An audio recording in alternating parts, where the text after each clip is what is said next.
para alcanzar un país con libertad económica, democracia política y seguridad jurídica. Aquí se habla libertad con Víctor Maldonado, solo por rcr.tv, la radio que se ve.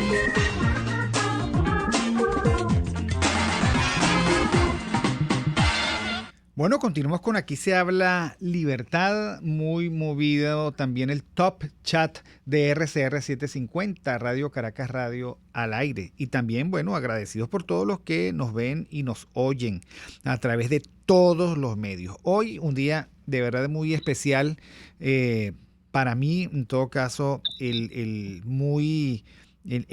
conectado con lo que fue la mística y la vida y el martirio de Edith Stein, monja y mártir, que cuando pues decidió ingresar al Carmelo fue con el nombre de Sor Teresa Benedicta de la Cruz y murió exterminada en Auschwitz. Y la palabra es exterminada, ella y todo un pueblo exterminada en Auschwitz o en las cercanías de Auschwitz, sufridísima y sobre todo muy perpleja, porque ella no terminaba de entender por qué eso le estaba ocurriendo.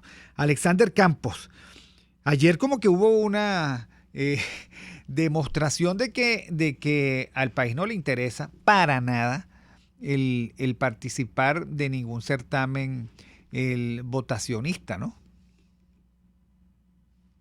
Hola Víctor, ¿qué tal? Mira, quería antes de abordar ese tema solamente decirte que tú lo has tocado por el aspecto del martirio y del aspecto de la vida religiosa de Edith, pero Edith es una de las grandes filósofas del siglo XX. Es así, tienes toda la razón, es así.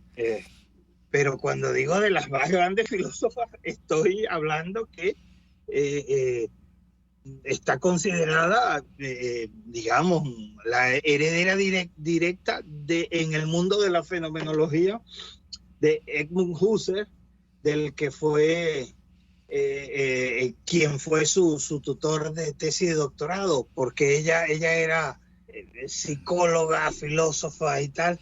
Y eso es interesante porque en esa época hay un grupo de mujeres, y es lo que quiero destacar, de mujeres judías y cristianas, profesoras y no de la academia, dedicadas al mundo de la filosofía, que marcaron pauta a nivel mundial sobre el pensamiento filosófico y que son bastante olvidadas. La última que ha sido retomada es Hannah Arendt, bueno, tanto fundamentalmente por su relación con Heidegger y por ahí empiezan a prestarle atención, pero su pensamiento es totalmente autónomo de él. Pero tenemos a Etty Ellison, por ejemplo, y es un grupo que yo les recomiendo porque todas nos ayudarían a comprender cada una desde su punto de vista el fenómeno del totalitarismo y desde un punto de vista filosófico, que a mi entender es el punto de vista más integral del que se puede uno o en el que se puede uno colocar, porque es el punto que va a la esencia y a la raíz del totalitarismo y no se queda en esas particularidades propias de la politología o de la economía o del mundo de la sociología, que se quedan en ese barniz. La visión filosófica trata de entender el totalitarismo a partir de las realidades últimas y de los fundamentos esenciales que constituyen la realidad que está estudiando. Por lo tanto, si queremos realmente entender el totalitarismo, yo les recomendaría estas tres autoras. Dicho esto, que oye, esta es la sección que le toca a Andrea, la de recomendación, pero bueno, estaba recomendando un autor y no un libro o unos autores. Sí, fíjate, lo que tú dices es muy importante, lo que sucedió ayer. Bueno, fíjense, yo aquí precisamente tengo ahorita algunas láminas algunos reportes de participación internas del PSUV bien interesantes, que dan cuenta de un promedio entre 14 y 18% como máximo de participación en las distintas entidades regionales. A pesar que ellos convocaron a todo el REP, ¿no? En sí, todo caso, claro. pero entre 14 y 18% no es una cifra que sea despreciable, ¿no? No, bueno, pero es que aquí voy a digamos, a mí me parece, bueno, evidentemente que no es despreciable, pero la verdad es que me parece dentro de lo esperable en un régimen, digamos, con un tipo de relación tan controladoras como la que tenemos. Más bien me parece, digamos, la verdad que poco, en el sentido de estamos hablando de amenazas directas, estamos hablando de amenazas a los empleados públicos nacionales, municipales y regionales, estamos hablando de incentivaciones de incentivos de todo tipo, desde droga, hemos revisado y los incentivos van desde droga hasta dólares. La mínima cantidad 5 y la máxima cantidad que pudimos registrar en el país 50 dólares. Estamos hablando, Víctor, de un seguimiento a casa con amenazas de quitar las bolsas, de quitar los cupos en las distintas universidades. Esto es importante, a los alumnos de las UNEFA, de las universidades bolivarianas. Si tú vas sumando, porque en eso y eso es importante, los mecanismos de control del régimen no son únicos, es decir, no son... A cada quien le aprietan por donde le duele. Pero visto así, Alexander, porque además, bueno, tú y yo llevamos años en esto juntos, porque yo recuerdo la última vez que hubo aquí un intento de elecciones electorales. Tú me decías, mira, pasaron por el barrio, agarraron el megáfono, amenazaron a la gente, les mentaban la madre, les tocaban la puerta y la gente no fue a votar. O sea que más o menos se repite el mismo esquema. Incrementan ellos la capacidad de extorsión, chantaje, violencia directa. A cada quien le dan lo que le correspondía e igual no movilizan más del 15%, entre el 15 y el 18%. Yo me quedo con esa última impresión tuya. Es decir, los mecanismos del control se suman, se varían, se diversifican. Porque, digamos, a todo esto hay que sumarle la suma que ellos hacen, que es que a los mecanismos de control estrictamente políticos, es decir, en los que están involucrados los actores políticos, tenemos que sumarle los mecanismos de control políticos delincuenciales, que aquí es como redundante. Yo entiendo que para algunos de ustedes puede sonar redundante, pero es como una manera para entendernos. Es decir, delincuentes políticos y delincuentes fuera del ámbito político. Bueno, es decir, por ejemplo, en estados como Sucre, las distintas bandas, los distintos planes, colaborando íntimamente con la estructura del PSV para ir a controlar a la gente de su zona. A mí yo te soy sincero, es decir, a mí eso me parece más bien asombroso, que a pesar de eso no logren ni siquiera un 15%. Ojo, y si hacemos la suma general digamos, el promedio general, ni siquiera llega a eso. Ellos suman mecanismos pero no logran sumar. Porque la maquinaria de ellos también está desgastada. O sea, cuando tú sometes a la gente al hambre, a los apagones, o sea, aquí no hay gas para nadie. Aquí tampoco hay, por supuesto, si se va la luz, no hay luz para nadie. No hay internet para nadie.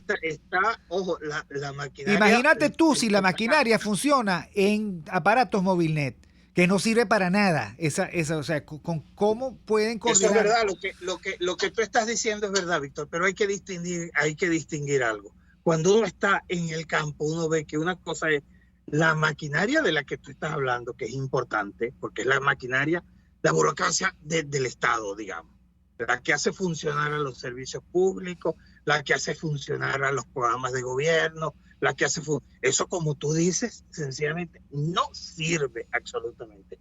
Pero el asunto es que la maquinaria de represión sí sirve.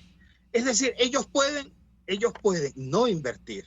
Ellos pueden dejar morir toda la maquinaria burocrática del Estado, en el buen sentido de la palabra.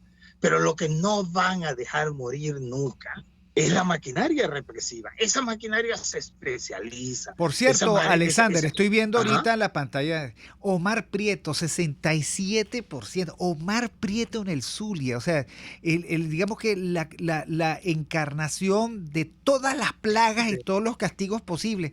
Eso, por supuesto, allí tú ves, bueno, 67% de qué hay de quiénes, ¿no? No, de qué hay de quiénes, claro. Pero además, ojo, ese es el que quedó. Imagínate cómo hizo para quedar, que eso es una de las cosas interesantes. Por fuera quedó Willy Casanova, otro de los grandes malandros. Eso fue una guerra de malandros. Ojo, ya nos tocará hacer el recuento, pero esto es muy interesante para saber hacia dónde va el país. Ahora, el gobierno ayer... Escúchame, Víctor, escúchame. Cuando hacemos el recuento, Víctor, de los resultados, pero ya lo veníamos viendo cuando haciendo el recuento de las tendencias, nos estábamos dando cuenta que los sectores más malandros eran los sectores que estaban ganando. Es decir, dentro del mundo del chavismo, evidentemente, como en toda realidad social, hay de todo. Hay un sector estrictamente malandro, como el que tú acabas de nombrar, el de Omar Prieto. Ese señor es radicalmente malandro. Su manera de ver la vida y de ver el mundo es la manera malandra. Okay, de eso hay muchos allí. Y también hay otros que tienen una manera ideologizada de ver la vida. Hay otros que tienen una manera corrupta de ver la vida, que no necesariamente es malandro, asesino como el otro.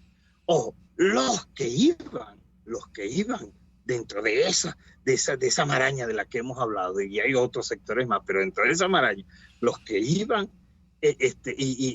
ganando, los que tenían posibilidades de ganar, y los que estamos viendo que son los que están quedando, son los del sector malandro, los del sector más vinculado a las tramas delincuenciales, a los grupos delincuenciales. Bueno, no hay que ser no hay que ser un pitonizo para nosotros pronosticar hacia dónde vamos. No hay, pero sí tenemos que darnos cuenta, tenemos que planificarlo, es decir, tenemos que aterrizar como ustedes, no solamente cómo gobernarán, sino imagínense el tipo de campaña que van a hacer.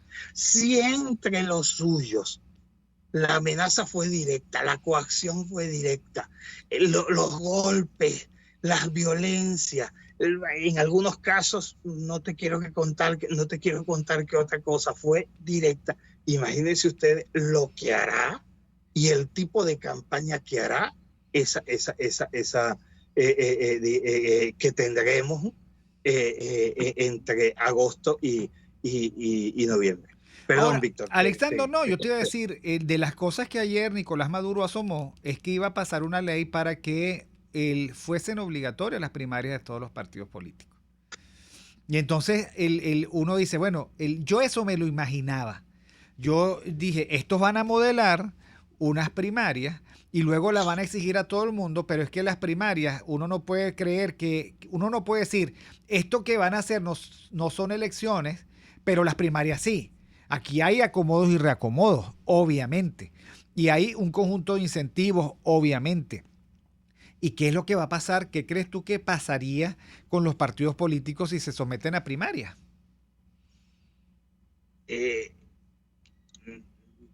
A ver, lo que pasa es que, digamos, si el modelo que nosotros vimos de primaria es este que está aquí, es decir, es lo que vimos ayer,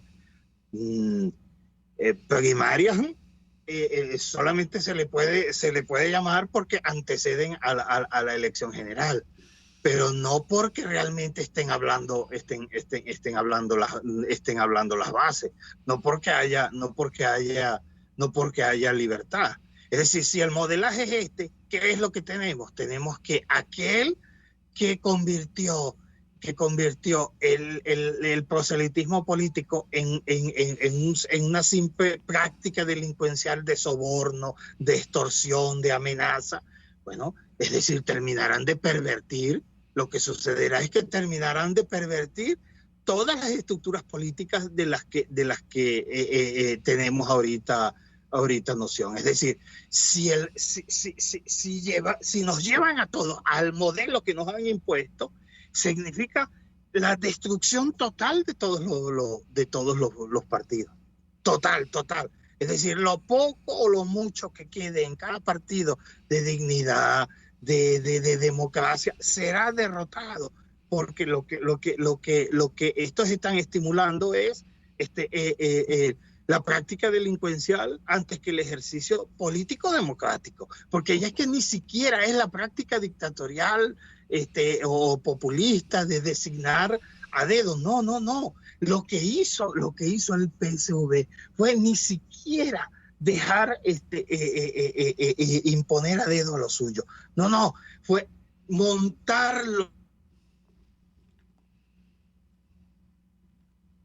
A ver, perdí el sonido de Alexander Campos.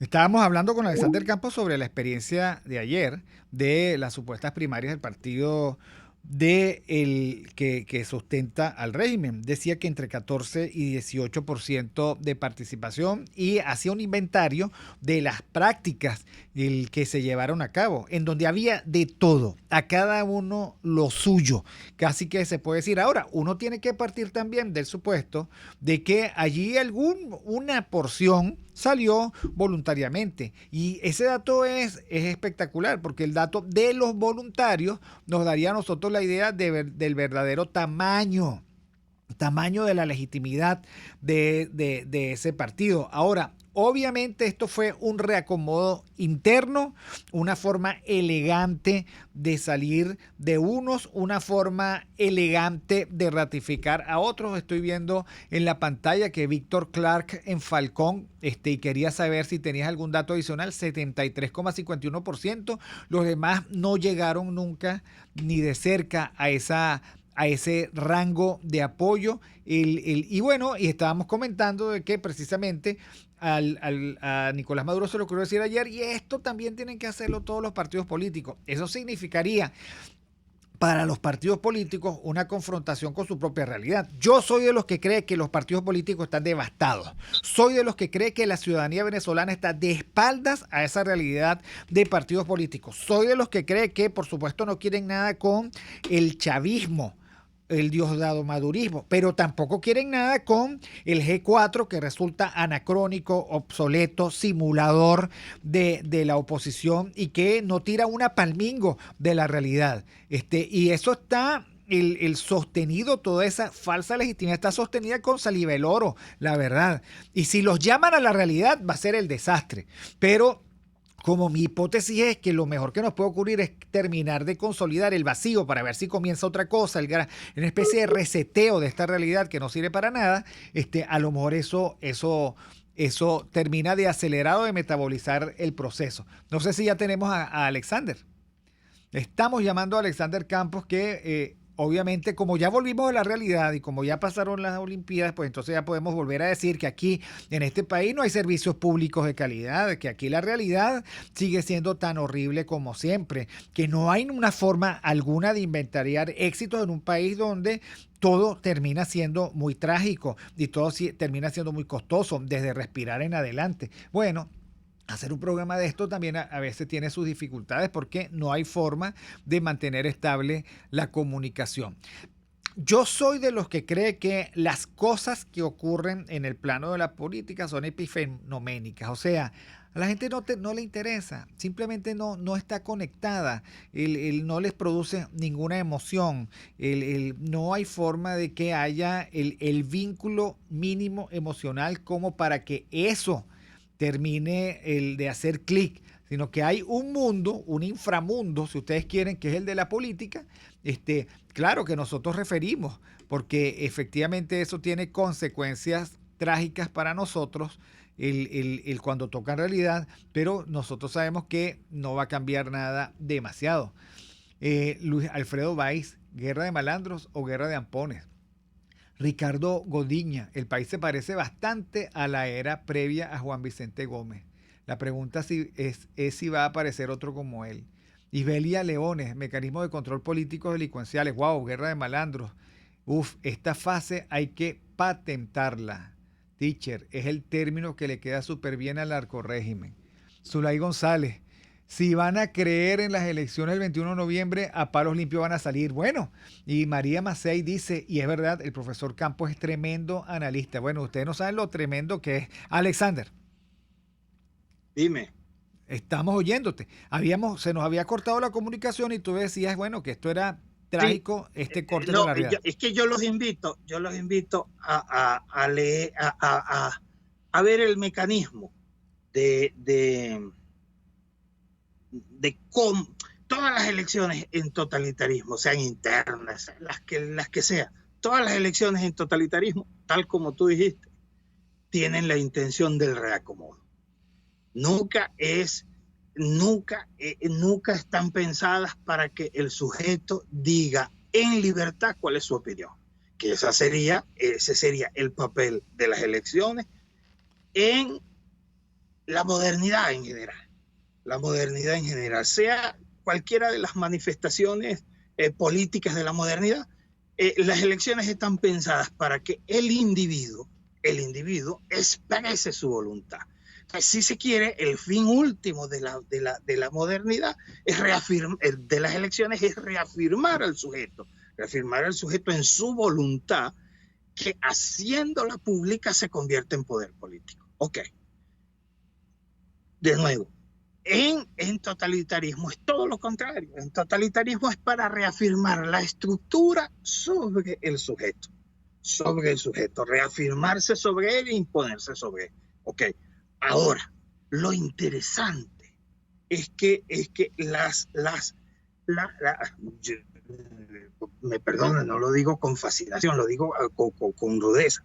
Es decir, lo fascinante es que el modo como estos vagabundos han hecho este reacomodo de la estructura, el reacomodo de la estructura.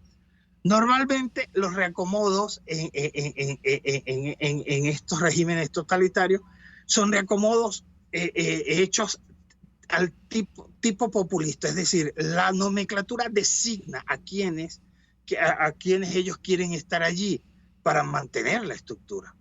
¿Qué han hecho estos vagabundos? Han dejado que sea la vorágine de la misma delincuencia la que se reacomode. Ni siquiera, interesante, ni siquiera han obligado y han impuesto a los que desde el poder central ellos querían, sino que han dejado que en cada una de las regiones se forman entre ellas y surja algo para beneficio de la estructura. Es un modo delincuencial, el vagabundo el vagabundo de Diosdado Cabello dice que es el modo caótico de reconstruir al partido. En realidad lo que es el modo en el que la violencia se reajusta a sí mismo. Ojo, pero ¿qué va a suceder? Lo que va a suceder es que le va a seguir dando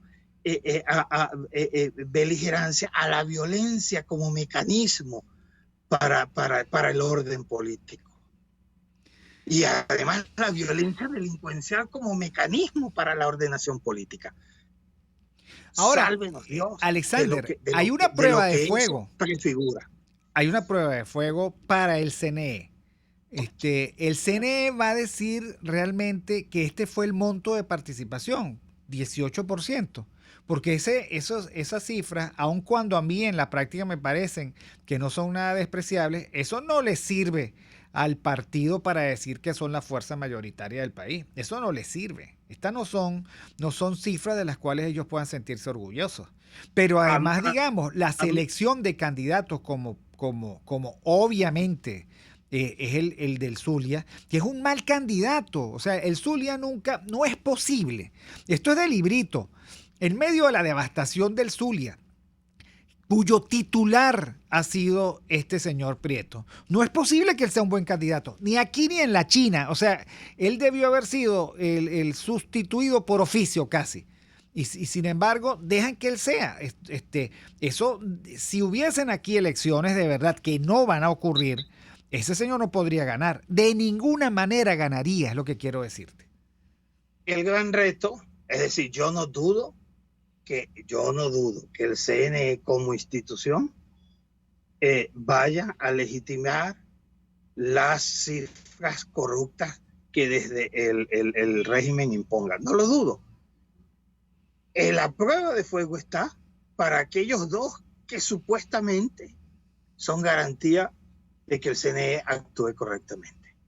Para ellos está la prueba. A ellos me temo que saldrán con algunas de que, bueno, el convenio fue que nosotros le prestábamos las máquinas, pero ellos deciden y manejan la información como quieren. Nosotros no vamos a validar o a no validar nada de eso que salga. Me temo que por ahí saldrán. Bueno, por ahí no saldrán, por ahí se hundirán. Ese es el hueco negro en donde se van a hundir. Donde van a ratificar la falta de credibilidad que ellos tienen. Parece que les tienen sin cuidado.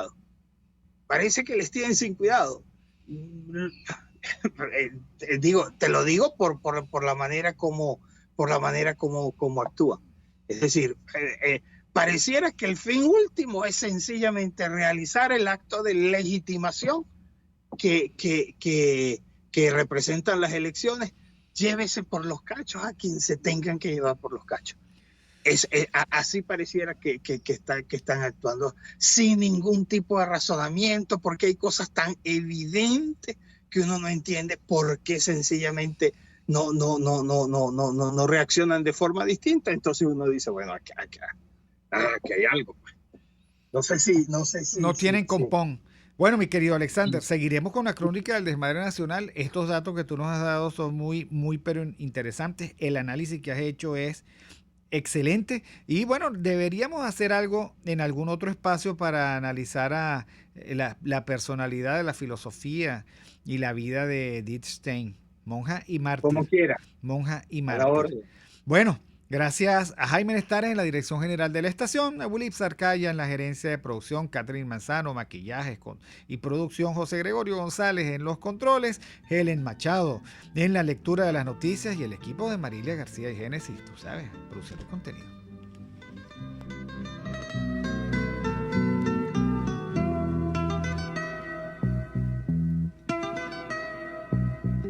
Son tus cartas mi esperanza,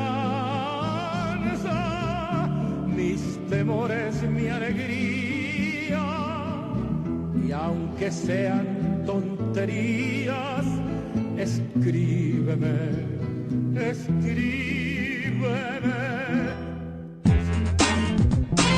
RCR presentó Aquí se habla libertad con Víctor Maldonado. Solo por rcr.tv, en Twitter y Periscope, @RCR750. La radio que se ve.